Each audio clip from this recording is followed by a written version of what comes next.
अस्सलाम वालेकुम स्टूडेंट्स। आज हमने पढ़नी है क्रिस्टल फील्ड थ्योरी। CFTV इसको हम शॉर्ट फॉर्म में बोलते हैं। हमने कम्प्लेक्सेस के लिए जो है मुख्तलिफ थ्योरीज जो हम पढ़ना स्टार्ट की थी और मैंने आपको कहा था कि नेक्स्ट टाइम हम क्रिस्टल फील्ड थ्योरी स्टडी करेंगे। तो आज हम वही यहाँ पे डिस्कस करेंगे for coordination compound for complexes. ठीक है, तो इसको डेवलप किया था H वेथ ने और V ब्लैक दोनों ने मिलके।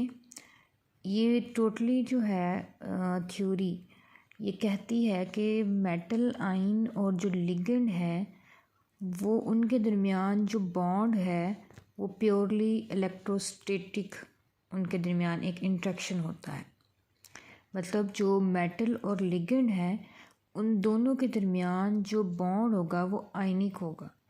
मेटल पॉजिटिवली चार्ज होती है और लिगेंड जो होती है वो नेगेटिवली चार्ज होती है। तो वो जो पॉजिटिव और नेगेटिव चार्जेस हैं वो 2 पॉइंट चार्जेस के तौर पे काम करेंगे और इनके दरमियान इलेक्ट्रोस्टैटिक इंट्रैक्शन होगा। पहले हम जो भी थ्योरीज पढ़ते आए थे उसमें हमने उनके दरमियान कोवलेंट नेचर पढ़ी थी, कोवलेंट बॉन्ड पढ़ा था मेटल और लिगेंड के दरमियान। लेकिन या जिसको हम कहते हैं कि कोऑर्डिनेट कोवलेंट बॉन्ड, क्योंकि लिगेंड जो होता है वो डोनेट कर रहा होता है इलेक्ट्रॉन मेटल को।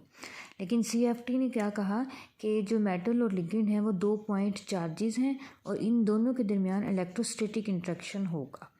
ठीक है, अब इस CFT को समझने के लिए हमें बहुत ज़रूरी है कि हमारे पास जो d ऑर्बिटल की शेप्स हैं वो हमें पता हों। वो हम पहले ही कुछ उसमें डिस्कस कर चुकी हैं कि d ऑर्बिटल की शेप्स क्या होती हैं। हमारे पास 5 किस्म के जो होते हैं डी जनरेट ऑर्बिटल होते हैं। डी जनरेट ऑर्बिटल्स जो 5 होते हैं उसमें से 2 हमारे पास जो होते हैं वो बिल्कुल एक्सिस के ऊपर होते हैं, जैसे कि DZ²। उनमें से एक है ये Z एक्सिस के बिल्कुल ऊपर, एक इसका ये लोब और दूसरा ये जो सर्कल होता है ये वाला इस तरह से होता है। और सेकंड हमारे पास DX² Y² था, ये दोनों भी X एक्सिस और Y एक्सिस के बिल्कुल ऊपर होते हैं। ये 2 D ऑर्बिटल हैं जो कि एक्सिस के ऊपर होते हैं। बाकी जो रिमेनिंग 3 ऑर्बिटल्स हैं वो एक्सिस के दरमियान में होते हैं। ठीक है, तो एक्सिस के ऊपर हमारे पास सिर्फ DX² Y² और DZ² होता है। बाकी जो तीनों D ऑर्बिटल हैं वो एक्सिस के दरमियान में होते हैं, जैसे कि DYZ है, DXZ है, DXY है। ये हमने सारा डिस्कस किया था और ये भी डिस्कस किया था कि इनकी प्लेन कौन सी बनती है। ठीक है, तो अगर XY है तो हमने XY की प्लेन इस तरह से सेट करनी है कि Z उसको कट करता नज़र आए, और अगर ZX है तो हमें इस तरह से इसकी प्लेन सेट करनी है कि उसमें से Y हमें कट करता नज़र आए, और अगर YZ सेट करनी है तो हमें X उसमें से कट करता नज़र आना चाहिए। तो अगर D ऑर्बिटल की आपको शेप जहन में है तो आप इजीली इसकी जो नेक्स्ट हम स्प्लिटिंग को डिस्कस करेंगे वो समझ सकते हैं। ठीक है, तो सबसे पहले हम CFT के जो कुछ अजम्पशंस हैं वो देख लेते हैं। उसके बाद हम इसकी स्प्लिटिंग पैटर्न चेक करेंगे डिफरेंट इसकी ज्योमेट्री में। CFT के जो अजम्पशन है उसमें सबसे पहले तो वो ये कहता है कि ट्रांजिशन मेटल आयन जो होते हैं वो लिगेंड ने उसको सराउंड किया होता है, और लिगेंड जो है अपना लोन पेयर जो है वो यूज़ करता है मेटल को सराउंड करने के लिए।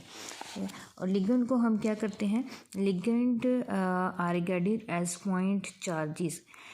जैसे कि हाँ, लिगेंड हो है उसके ऊपर एक नेगेटिव स्पीशी हो सकती है या कोई न्यूट्रल होगी, लेकिन उसके पास न्यूट्रल है तो लोन पेयर होना चाहिए। इन दोनों केसेस में हमारे पास जो लिगेंड है वो एज आ नेगेटिव पोल के तौर पे काम करता है, और जो हमारे पास मेटल है वो एज अ पॉजिटिव पोल के तौर पे काम करेगी। तो हमारे पास मेटल और लिगेंड 2 पॉइंट चार्जेस होंगे, तो हम उनको कहते हैं कि इस मेटल और लिगेंड दोनों जो हैं वो पॉइंट चार्जेस के तौर पे काम करेंगे। ये कुछ लिगेंड की एग्जांपल हमें दी गई हैं। ठीक है, ये भी हम पहले डिस्कस कर चुके हैं।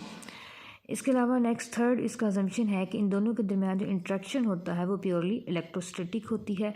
इलेक्ट्रोस्टैटिक होने की वजह से इनके दरमियान जो बॉन्ड है वो कंसिडर्ड 100% आयनिक, इसका आयनिक बॉन्ड कंसिडर किया जाता है। फोर्थ इसका पॉइंट है कि लिगेंड जब मेटल को सराउंड करता है तो उसके अराउंड एक इलेक्ट्रिक फील्ड प्रोड्यूस करता है। उस फील्ड के प्रोडक्शन की वजह से जो D ऑर्बिटल होते हैं मेटल के उनकी जो डीजनरेसी है वो मज़ीद डीजनरेट नहीं रहती। मतलब क्या है इस बात का कि हम कहते हैं कि जो डी ऑर्बिटल होते हैं वो डीजनरेट ऑर्बिटल्स होते हैं, उन सब की एनर्जी सेम होती है। लेकिन जैसे ही मेटल के अराउंड लिगेंड सराउंड करते हैं तो ये जो डी ऑर्बिटल की डीजनरेसी होती है वो ख़त्म होती है। वो ख़त्म हो जाने की